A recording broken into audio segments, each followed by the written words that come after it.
송영주 TV의 송영주 김진수입니다. 저희가 바르셀로나 관련한 댓글을 이렇게 받다 보니까 이번에 라멜라하고 브리안 힐의 스왑딜 얘기가 있었잖아요. 그래서 브리안 힐이 누구냐? 브리안 힐이 맞냐? 브라이언 힐이 맞냐? 브리안 길이 맞냐? 이렇게 막 물어보시는 분들이 많아요. 네. 그래서 이번에는 한번 브리안 힐에 대해서 좀 알아보는 시간을 갖도록 하겠습니다. 아니 브리안 힐이 과연 누구냐? 아니 이 브리안 힐이 누구길래 그러니까 라멜라 플러스 2,500만 유로나 이거 굉장히 후하게 쳐준 거예요 이게. 네. 물론 이제 잠재성 이런 것들도 포함됐겠지만은 겨우 유망주에게 이렇게 가격을 책정해서 데려오려고 한다? 그만큼 또 높게 평가했다는 거죠. 네. 브리안 힐이 2001년 2월 11일 생이에요. 그러다 보니까 나이도 굉장히 어린 편이죠. 그 세비야 유스 출신인데요. 2019년 17세의 나이로 라리가에 데뷔를 했습니다. 그래서 그 시즌에만 2018-2019 시즌에만 라리가 11경기 나와서 한 골 1개의 도움을 기록했거든요. 그러면서 역시 힐은 눈여겨봐야 된다. 왜냐면은 힐이 세비야 유스에서 성장을 했지만은 스페인 각급 청소년 대표팀을 다 거치면서 소위 해서 엘리트 코스로 성장을 했거든요. 그리고 세비야가 또 유스로 유명해. 네. 뭐 레예스, 푸에르타, 라모스 이런 선수들이 참 많이 발굴해낸 그런 팀이기도 하고 그러다 보니까 힐에 대한 또 기대도 높아졌던 것도 사실이에요. 네. 그래서 17세의 나이로 데뷔를 했고 그 시즌의 가능성을 보여줬기 때문에 그 다음 시즌 2019-20 시즌에도 전반기에 어느 정도 기회를 잡습니다. 그런데 결국은 후반기에는 임대를 가게 돼요. 이 후반기에 레가네스로 임대를 가게 되는데 사실 전반기에 세비야에서 유로파리그 소화하고 라리가 소화하면서도 나쁘지는 않았지만은 역시 아직 어린 나이 그리고 피지컬적으로 문제가 있는 점 그 점 때문에 선발로는 출전하지는 못했거든요. 그래서 이제 후반기 레가네스로 가면서 기회를 잡았고 그리고 나서 그 시즌 끝나고 돌아오니까 지난 시즌 에이바르로 다시 임대를 간 겁니다. 그리고 에이바르에서 이 브리안 힐이 드디어 터집니다. 그러니까 브리안 힐이 에이바르 지난 시즌 에이스라고 해도 과언은 아닌데요. 라리가 29경기에 출전해서 4골 3개의 도움을 했어요. 코파델레이에서도 한 경기 나와서 1개의 도움을 했거든요. 그래서 지난 시즌 공식 경기에서 4골 4개의 도움을 했는데 물론 공격 포인트를 봤을 때는 좀 부족하다 이런 느낌이 드는데 그럼에도 불구하고 왼쪽 오른쪽 가리지 않고 드리블로서 상대 수비를 파괴하는 힘을 보여줬고요. 일단은 테크닉 굉장히 뛰어나고 스피드 갖고 있고 볼이 없을 때 움직임도 좋습니다. 그리고 문전으로 침투하는 능력도 갖고 있어요. 여기다가 주발이 왼발인데 왼쪽 라인에 있을 때에는 역시 사이드 라인을 쫓아가면서 왼발 크로스도 굉장히 준수한 편이거든요. 그러다 보니까 전형적인 클래식한 윙어의 모습을 보여주는데 오른쪽에 배치하면은 중앙 쪽으로 들어오면서 왼발 슈팅 그러면서 상당히 날카로운 모습을 보여줍니다. 그러다 보니까 여러 구단들에서 이 선수에 대한 관심이 높아질 수밖에 없었죠. 그런데 이 선수의 단점은 여전히 피지컬이에요. 175cm인데 프로필상 몸무게가 60kg이거든요. 전 지난 시즌 에이바르 경기를 처음부터 끝까지 다 봤다라고 볼 수는 없지만은 그래도 드문드문 기회가 있을 때마다 봤는데 확실히 테크닉적인 측면에서는 돋보여요. 이게 선수 외향적인 분위기에서 오는 그런 것도 있지만은 테크닉 자체도 좋다는 게 측면 아까 말씀하신 대로 직선적으로 돌파하는 능력도 있지만은 잘라서 들어오는 능력도 있죠. 하프 스페이스로 들어온 능력 그리고 애매하게 상대 수비를 좀 골머리 아프게 만드는 그런 기술들이 많이 발휘됐거든요. 근데 피지컬적으로 밀려서 본인이 이제 마무리해야 될 찬스가 다시 밀려서 한 타이밍 늦어지는 것들이나 이런 장면들이 좀 아쉬운 것들이 있었고 그 시즌 전체로 봤을 때도 어떤 구간 그러니까 특정 기간 동안에 또 굉장히 활약이 좋다가도 또 약간 기복이 주춤. 보이는 그래서 한번 꺾여서 또 한 2개월 동안은 또 굉장히 부진하다가 또 다시 살아나는 그런 모습을 좀 보인 것들이 아쉬웠는데 결국 이게 유망주니까 경험을 쌓으면서 또 나아질 수 있는 부분들이거든요. 네. 그런 측면에서는 여전히 기대할 만한 선수가 아닌가. 그래서 결국은 그런 거예요. 그러니까 피지컬적으로 부족한 면이 있고 또 하나는 왼발이 주발인데 왼발의 의존도가 너무 높다 보니까 슈팅 각도를 골키퍼들이라든가 수비수들이 있는 경우가 많아요. 그러다 보니까 결정력에서도 좀 아쉬움이 있는 편인데 이런 부분은 자신이 경험을 쌓으면서 향상시킬 수가 있다. 이렇게 볼 수가 있겠죠. 그리고 브리안 힐 같은 경우에는 이미 스페인 대표팀에서 A매치 3경기를 뛰었으니까 앞으로도 계속해서 스페인 대표팀의 이름을 올릴 가능성이 또 있고요. 지금 올림픽에도 나가 있어요. 네. 네. 자, 그러면 왜 세비야는 이런 유망주를 파느냐? 그러니까 이거 더 키워서 더 비싸게 팔아야 되는 거 아닌가? 그 일부 팬들은 그렇게 생각할 수도 있어요. 야, 세비야는 원래 그래. 레스 팔았을 때도 그렇고, 아니, 뭐 그렇긴 라모스 하지. 팔았을 때도 그렇고, 어. 원래 유망주들을 잘 파는 클럽이야 이렇게 생각할 수도 있겠지만은 세비야 입장에서는 지금 재정적으로 탄탄하지 못한 상황이에요. 그 가운데 이번 시즌이 세비야에게는 매우 중요해요. 왜냐면 보노 골키퍼라든가 조한 조르단 같은 경우 인터뷰에서 우승이란 얘기는 안 했지만은 결국 4위 이상을 바란다는 얘기는 했거든요. 그 얘기는 뭐냐면 이제는 빅4를 형성하고 싶어 하는 거예요, 세비야가. 그동안 레알 마드리드, 바르셀로나 양강 구도를 아틀레티코 마드리드가 깨면서 3강 구도로 만들어놨잖아요. 근데 이것을 세비야가 들어오면서 이제는 빅4 시대를 열고 싶은 거죠. 그래서 세비야는 이번 시즌에 어떻게 해서든 성적을 내고 싶어 하는데 여기에 세비야가 그동안은 유로파 리그의 강자였잖아요. 근데 이제 우리는 챔피언스 리그에서도 성적을 내고 싶어 해요. 그러니까 결국은 라리가에서도 성적을 잘 내야 되고 챔피언스 리그에서도 16강 이상은 가야 되고 여기에 코파델레에서도 나름대로 성적을 내야 되는 그런 상황이거든요. 근데 재정적으로 그렇게 탄탄한 면이 있지는 않으니까 지금 상황에서는 결국 선수들을 정리를 해야 되는 상황이죠. 그래서 그렇죠. 가장 먼저 떠오르는 선수가 줄스 쿤데예요. 줄스 쿤데가 나가고 싶어한다 이런 얘기가 있으면서 그래서 줄스 쿤데를 내보내려는 움직임도 있었는데 세비야는 줄스 쿤데하고 계약 기간이 여전히 3년이나 남아 있기 때문에 어우. 네. 길어. 네. 브리안 힐이 나갈 경우에는 돈이 들어오잖아요. 그러니까 야 줄스 쿤데 7천만 내지 8천만 여기서 깎아줄 수 없다. 그 자세로 나올 수 있는 거지. 네. 예. 그래서 우리랑 계속 갈 수 있는 거다 이렇게 얘기했고 그리고 이적 시장에서 드미트로비치 골키퍼 딱 보면 골키퍼 같지 않고 이제 헬스 하시는 분 같은 골키퍼가 있어요. 그 자유 영입을 했고 그리고 아라라라든가 프랑코 바스케스, 바칠리크 골키퍼, 라라, 소리아노, 베로칼, 에스쿠데로, 비달 이런 선수들을 떠내 보내면서 나름대로 다이어트를 하고 있는 상황인데 많이 정리했다. 근데 지난 시즌에 스쿼드가 너무 좀 비대하긴 했어요. 그래서 어떤 의미에서는 또 더블 스쿼드가 돌아가기도 했잖아요. 네. 네. 근데 여기다가 이제 센터백인 세레시 고메스 같은 경우에는 에스파뇰 이적이 유력하고요. 스트라이커인 루크도용 같은 경우에는 PSV 아인토벤 이적이 유력해요. 네. 말렌이 떠나면은 네. 말렌 판돈으로 루크도용을 산다 뭐 이런 얘기가 있더라고요. 그런 얘기가 있습니다. 네. 그리고 윙어인 이드리시하고 호니 로페스 같은 경우에도 정리 대상이라는 네. 얘기가 또 나오고 있고요. 그러다 보니까 세비야 입장에서는 브라이언 힐 같은 경우에도 역시 좋은 카드가 될 수 있다는 생각을 가질 수밖에 없죠. 자기들이 원하는 영입을 하기 위해서 자금을 모아야 되고 그런 측면에서는 그래 브리안 힐이 지난 시즌 에이바르에서 너무 잘했지만 우리는 이 선수 없이도 성적을 냈기 때문에 그럼 이 선수를 보내면서 다른 선수를 영입하자 이렇게 갈 수가 있는 거죠.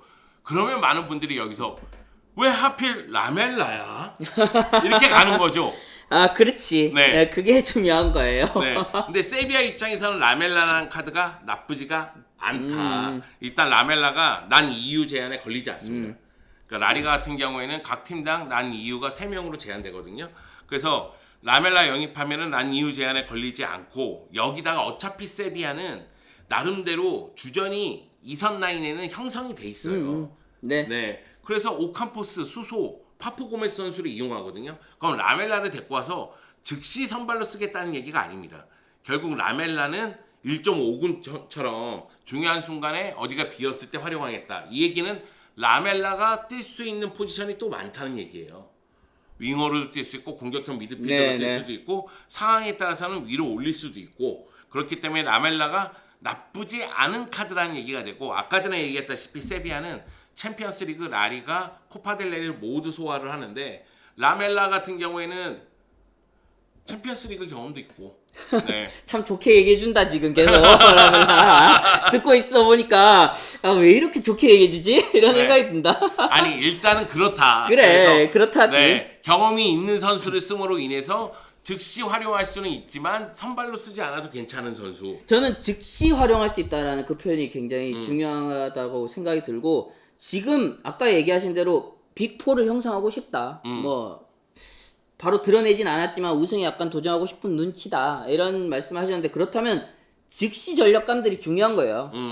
그런 측면에서 라멜라가 좀 매력적일 수도 있고 그리고 저는 여기에서 플러스 되는 이적료 그래. 이게 중요하다고 생각이 들어요. 그게 2,500만 이게 유로인데. 만약에 이 소식대로 나오는 금액이 그대로라면은 이것만으로도 또 즉시 전력감 중요한 전력을 보강할 수 있어요. 그런 측면에서는 힐의 잠재력은 아쉽지만은 또 스쿼드를 양적 질적으로 강하게 만들 수 있다라는 측면에서 세비야가 또 이런 선택을 할 수도 있겠다라는 느낌이 드는 거죠. 거기다가 세비야가 재정적으로 지금 탄탄하지 못한 상황이니까 그렇기 때문에 유스 선수들을 많이 발굴하려고 노력하고 있다는 얘기가 보도에 나오고 있거든요. 그래서 이제 뭐 이번에 코멘트리 평가전에서도 이반 로메로의 활약이 눈부셨는데 뭐 이반 로메로를 비롯해서 유스 출신들을 기용을 좀 많이 할 것이다. 이런 얘기가 나오고 있고 그 가운데서 경험이 있는 선수를 영입함으로 인해서 나름대로 밸런스를 맞추자 이렇게 볼 수도 있어요. 그러니까 예전에 세비야 생각하면 몬치 단장 생각하면서 역시 거상 그래서 어린 선수들을 적은 가격에 영입해서 키운 다음에 파는 경우가 많았잖아요. 근데 세비야는 그 시절을 지나온 거예요. 그러니까 사실 다시 팔기 위해서 선수를 영입하는 클럽은 없지만 세비야 같은 경우에는 거상이라는 표현이 있을 정도로 지금 팀의 주축으로 성장한 선수들을 파는 클럽이었거든요. 그렇죠. 근데 이제 세비야는 그러고 싶지 않은 거예요. 이제는 세비야는 성적을 내고 싶어하고 이제 소위 얘기해서 레알 마드리드, 바르셀로나, 아틀레티코 마드리드, 아성에 도전하고 싶은 거예요. 지난 시즌만 하더라도 우승 경쟁을 했으니 올 시즌도 할 수 있다. 여기서 부족한 몇 퍼센트의 경험과 몇 퍼센트의 능력만 있으면 된다. 이렇게 생각하는 거죠. 물론 세비야는 지금 최전방 문제를 해결하는 게 가장 급하긴 합니다. 아니 뭐 이런 의도와는 별개로 또 결국은 주축 선수들이 비싸게 나갈 수도 있어요. 나갈 수도 있지만은 그게 이제 클럽이 원한다고 모두 붙잡아 놓을 수는 없는 노릇이니까 그런 상황에서 나오는 이적들일 수도 있고 결국 클럽이 어떤 스탠스를 보여주느냐가 중요한데 세비야는 이제 약간 스탠스를 바꾸고 있다. 바꾸고 있다. 우리는 이제 우승에 도전하려고 한다라는 그런 것들을 이런 모습에서 볼 수 있는 것 같아요. 거기다가 많은 분들이 라멜라 경기 흐름 끊고 스피드도 느린데 왜 영입하느냐. 근데 세비야는 점유율이 굉장히 높은 팀이에요. 그래서 스피드를 살려서 공격을 전개하는 과정도 있긴 있지만 전체적으로 상대 진영에서 볼을 돌리면서 빈틈을 찾는 경우가 더 많거든요. 그런 측면에서는 라메라라는 카드가 그렇게 나쁜 카드는 아니다 이렇게 볼 수가 있다는 거죠. 세비야 입장에서는. 한번 지켜볼 만한 여진이 있다는 거죠. 돌이켜 보면은 수소도 AC 밀란 시절에는 굉장히 비판을 많이 받던 선수였어요. 볼을 끄는 경향이 있었으니까. 근데 세비야에 건너와서는 또 준수한 활약을 이어가고 있기도 하고 라멜라는 또 로마에서는 또 굉장히 잘한 시절도 있잖아요. 토트넘에서는 또 불만족스러운 활약들이 많았지만은 또 세비야에서는 어떤 모습을 보일지는 지켜봐야 된다.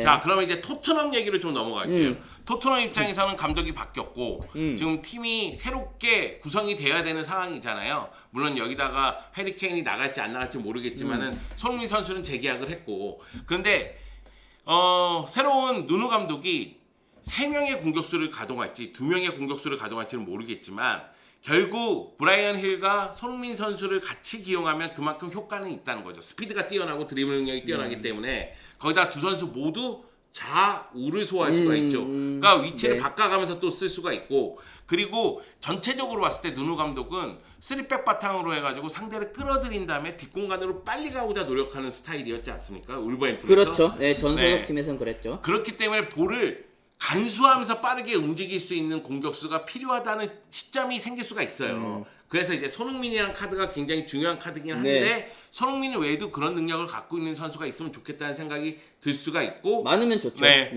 브리안 힐은 그 부분에 있어서는 굉장히 매력적인 카드죠. 다만 아까 전에 얘기한 피지컬적인 능력 과연 이 피지컬적인 능력으로 프리미어리그에서 생존할 수 있을까? 그러니까 라리가 수비도 굉장히 최근에 거칠어졌지만은 또 EPL은 또 다른 형태의 거침이 있거든요. 이게 몸으로 들어오는 게 중압감이 완전히 다르대요. 선수들이 얘기하는 것들이. 그리고 또 한 가지는 프리미어리그에는 빠른 선수가 또 많아. 그렇죠. 피지컬적으로는 거의 최상위에 있는 리그다 보니까 브리안 힐의 강점들이 발휘될 수도 있지만은 의외로 묻힐 수도 있다라는 생각도 들거든요. 네. 우려되는 점들이 많이 있긴 하죠. 네. 그래서 이 브리안 힐이 오자마자 엄청나게 센세이션을 일으킬 가능성은 좀 크진 않다고 생각해요. 물론 이제 경기 전체적으로 봤을 때는 번뜩이는 장면들을 이제 연출할 수는 있겠지만 그렇다고 해서 결정력도 뛰어나지 않기 때문에 그런 부분을 봤을 때에는 아 뭔가 좀 아쉬움이 있는데 이렇게 생각할 수는 있어요. 그러니까 제가 느끼는 감정은 뭐냐면 브리안 힐이 정말로 좋은 방향으로 성장해서 성공하려면은 가장 좋은 롤 모델이 있어요. 그게 손흥민이에요. 그러니까 손흥민도 첫 번째 시즌에 고생했잖아요. 네, 그렇죠. 그리고 그 다음 시즌부터 자신이 갖고 있는 무기들을 하나씩 늘려가면서 성장해 나갔잖아요. 브리안 힐도 그런 모습이 필요하다. 그러지 않으면은 상당히 어려움을 겪을 가능성이 있다. 저는 그렇게 봅니다. 그래서 이 딜이 토트넘 팬들 입장에서 오 땡큐 베리 감사. 세비야 팬들 입장에서 이 미친 거 아니야? 이런 딜이 아니라 제가 생각하기에는 이 딜이 이루어지면 결국은 세비야는 2,500만 유로라는 현금까지도 손에 쥐기 때문에 나름대로 만족할 수 있는 딜이고 그리고 토트넘 입장에서도 브리안 힐이 기대만큼만 해주면 나름대로 만족할 수가 있는데 둘 다 위험 부담은 그렇죠. 여전히 있는 네. 딜이다. 근데 뭐 모든 딜이 그렇습니다, 여러분. 그렇습니다. 네. 네. 다 뭐 또 위험 부담이 있죠. 브리안 힐이 가자마자 저는 약간 그런 느낌도 들었어요. 이런 피지컬적으로 문제를 드러낼 수도 있고 잘 풀리면은 또 이런 선수들이 또 팀에 없던 그런 점들을 만들어내고 차이를 주면서 또 반짝반짝할 수 있거든요. 네. 과거에 또 볼튼에서 이청용 선수가 그런 우려가 있었음에도 굉장히 잘한 적이 있기도 했고 그걸 저희가 지켜보기도 했잖아요. 그런 측면에서는 힐의 또 플레이를 주목해보고 싶네요. 브리안 힐 입장에서도 다가오는 시즌이 가장 중요해요. 왜냐면은 에이바르에서 드디어 터졌거든요. 그렇죠. 네. 네. 여기서 이제 터지기 시작했기 때문에 여기서부터 치고 나가야 되는데 세비야에서 출전 기회를 잡지 못한다면은 브리안 힐 입장에서는 당연히 이적을 선택할 수밖에 없고 그런데 이적하는 무대가 라리가가 아니라 프리미어 리그면 새로운 도전이거든요. 그래서 초반 브리안 힐이 자신의 저돌적인 드리블을 테스트를 아마 해볼 것 같아요. 경기 중에. 아 이게 그렇죠. 통하느냐 네. 통하지 않느냐. 그러면서 스스로 조금씩 이제 터득해 나가야 되지 않을까라는 생각이 듭니다.